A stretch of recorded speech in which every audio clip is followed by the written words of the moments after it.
ya mutsvene pinda indoti Kwaedza mumoyo mangu.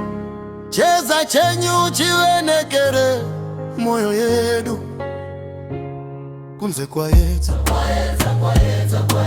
mumoyo mangu. Jesu ndiro zuva rangu. Kwaedza mumoyo mangu. Ndati kwaedza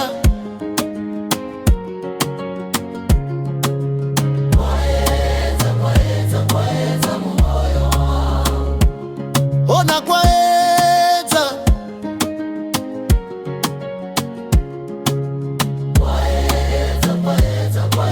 mumoyo mangu. rima repera misodzi yaoma Kwaedza mumoyo mangu.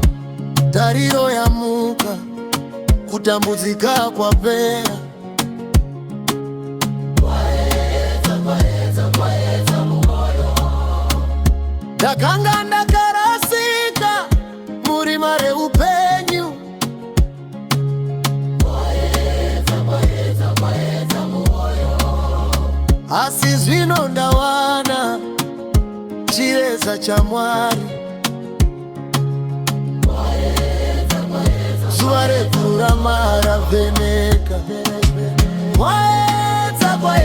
Kwaedza mumoyo mangu. Jesu mandisimudza kubva mugomba, makasuka zvitadzo zvangu Ishe. Jesu imi muri chiedza chisingadzimi, munopenya kupfuura zuva. Moyo wangu wava netariro, pane nguva dzandafamba murima ndichifunga kuti zvapera, asi mangwanani akasvika, kwete kungoedza kunze chete, asi mumoyo mangu ndikati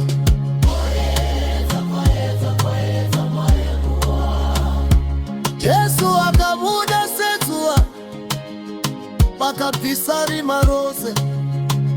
Nhasi ndinoparidza nerufaro ndichiti